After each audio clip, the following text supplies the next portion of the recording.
Hi, I'm Wayne Tuttle, and welcome to Chasing Legends. Cue my music.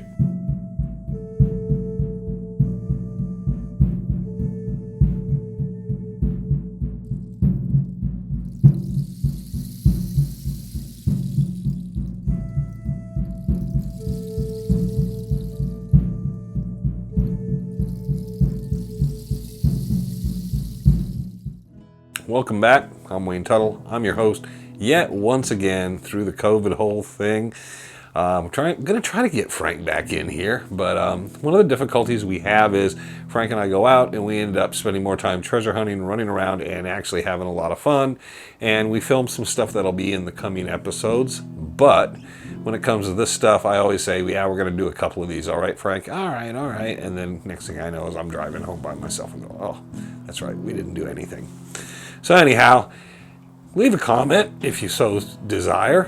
Hit the notifications bell. Please become a subscriber to our channel and catch up all on our videos, the 3 seasons on YouTube, the 1 season from History Channel, and all this Chasing Legends stuff. So, and as well, we got the Dutch Hunter Rendezvous and the Legend Superstition Mountain shirts in black and gray, short sleeve and long sleeves. That being said and done, this week we're going to tell a story. It's a treasure hunter story, I guess, to some degree. It's not a Dutchman or Superstition Mountain story, but I like to kind of throw those in occasionally. This story was a guy I knew from high school. His name was, I'm pretty sure it was like Ronnie G or something. His last name wasn't G, but it started with a G. I think it was something Italian. Short guy, about 5 foot, 5'1". Nice guy though. He didn't really go to the same high school. He was always around all of us, and he hung around, and we always saw him on the weekends and stuff. And you'd catch him at the Kagers and the Boondockers out in the desert. For those of you who don't know and have no clue what that is, that's where we used to get kegs of beer and stuff, drive a truck out in the desert, and sit out there with a big fire all the time. But we all kind of aware of him and stuff, and I'd lost touch. I wasn't really a close friend, kind of an acquaintance, and knew who he was. Really nice guy, always a nice guy, always good attitude and stuff. Not stupid by no means. I don't know if he went to the alternative school by us or whatnot and all. Anyhow, years go by, I hadn't seen him. I'm up in Prescott with Jeff Grigsby. This is probably 89, 90. And we went up to Prescott. I think we went up to Hell's Canyon, and we were coming back through and decided to stop in Prescott, grab something to eat. And we're sitting there at the table and we're eating down in the square, down by the courthouse. And wherever we were eating at, Ronnie comes walking in. He says, "Hey, what's up?" And we're like, "Hey," and I think Jeff knew him as well. And he recognized the car out front. He said, "There's only one person I know with a red and black Mustang, 70 Mustang." He said, "I had a feeling you're probably in here." And he came in, sat down with us, and we were all talking and stuff for a while. And he said, "Hey, there's something I want you to look at, because you're into that Superstition Mountains and Lost Dutchman Mine and treasure stuff, right? You're kind of into that stuff." And I was like, "Yeah, I still am." And he said, "Let me give you my address, my phone number. Get a hold of me when you get back in town in a few days." All right. Okay, cool. So we left. End of the week, Thursday, Friday comes. I kind of blew it off, but Saturday came and I called him up. He's like, "Yeah, my mom and dad got divorced and stuff, and then and I ended up coming. My mom moved in and lives with my grandma, but now I've moved back in there temporarily." And he said, "There's something here I want you to check out, man. It's kind of cool and all, and kind of see what you think if I'm what I'm looking at." Okay.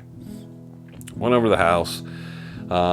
I never had met his mom or his grandma before, so I meet them and talk to them. And "Oh, you're a friend of mine's from high school." "Yeah, sure." We get in, and after they're all done, he takes this picture off the wall. It's a painting of Arizona desert mountains. It's nothing in particular. Takes it down, flips it over, and there's this drawing on the back of it. And it's kind of strange, and the best I can say, in reference, I was looking at it, and it looked like a circuit drawing, a drawing of a circuit, because it had a zigzag line and this, and then a circle and a line, and all these little things all over it. And I was looking, he says, "What do you think this is? Is this a map?" And it's all in pencil on the back of it's like there's that, on the back of the canvas, they had the paper behind the frame, and that brown, looked like butcher paper kind of stuff, but it's all written across there.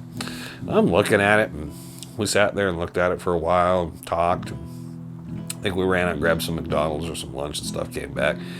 Couldn't make heads or tails. I had some numbers. It'd have a series of numbers, something like 11, 5, 8, 2, and then a couple letters or something. And, I was like, no.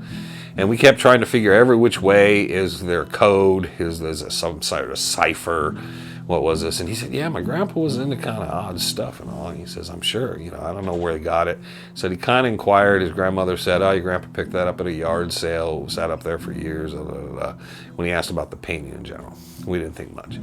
So we're sitting there, and I told him, let's draw it out on a piece of paper.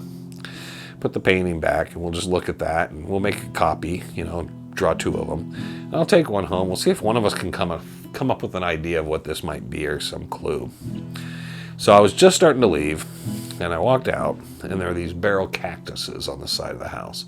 And they went like bang, bang, bang, bang, bang. And I picked up the paper and looked at it and realized when you're looking at the landscape of the yard and stuff, the circles at times were like where there would be a tree, and there, and I realized these things kind of meant these different things. And I'm looking around the yard, and it was probably about a 2-acre lot, good sized lot, rectangular. And I'm looking at it, and I'm like, check this out. We don't know what the numbers or letters or what anything means. Does it mean so many feet or whatever? So his mom and grandma are going to church.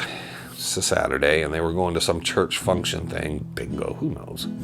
And they're leaving, and we're sitting there, we're looking over this map and stuff, and I'm like, okay. So we finally figured it out. They're gone, because he doesn't want to dig up the yard with grandma and mom there, because we seem kind of stupid. And so go out, we keep working it out, we figure this is the spot. So we go out, measure it out, kind of find the spot, start digging, and we're digging, and then we hit some rocks, like maybe a foot down. There's a layer of rocks, and we're like, whoa, this is, man, this could be something pretty cool. Who knows what your grandfather was burying out there. So we start pulling the rocks out. They're good sized rocks. We pull a bunch of them out. We start digging, and we start finding bones, all kinds of bones. And we're like, what the hell, what? And it's kind of that weird moment where, how well did you know your grandpa? We're starting to pull bones out, and then we're like, man, okay, let's just leave this be, and let's go back in. And his mom and grandma come home, and we're still sitting there. It was about 9 o'clock at night, and he's like, Grandma, I got to talk to you. We saw this, and he starts talking about the painting, and her eyes get really big. And she goes, oh dear, what have you boys done? And he's like, well, we figured it out, and we went out and we dug up this hole. And she goes, oh, I wish you would have asked me. And he's like, what?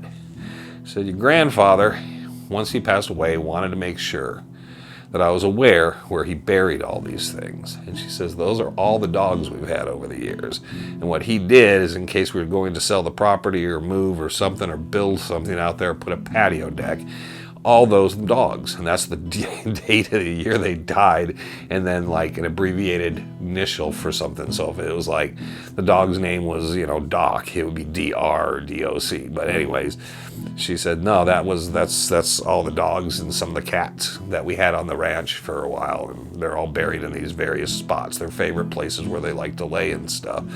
Of course, we felt about that big at that point, and went out, promptly buried it back, covered it up. Took it up, ripped up our pieces of paper and throw them in the trash. So sometimes you don't necessarily find treasure, but I don't know, for a moment there we had kind of he was starting to talk. Grandpa was kind of an odd man, he was odd, and I don't know what he was thinking. I was thinking, I don't know what kind of bones they are. They could be animal bones. I hope they're not human bones, but I think he was already deciding his grandfather was like murdering small children, killing them, burying them throughout the yard. So it's kind of fun. Well, I don't know whatever happened to Ronnie after that and stuff. One of those guys kind of drift around, and you ran into him once in a while, and it's probably been a good 25 years since I'd seen him. Haven't seen Jeff for all that matter, so since then and all. But anyways, that was the story this week. Thanks for joining us. Kind of nice little personal note there and all. So always leave a comment, subscribe, hit us up, notifications. Thanks for joining us. Treasure Hunt of the Year coming up in March, on the Ides of March.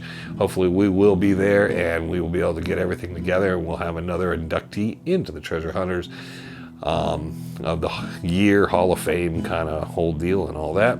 Hope you're well. Keep the COVID at bay. Take care of yourself. This is Wayne Tuttle, and I will catch you next time on Chasing Legends.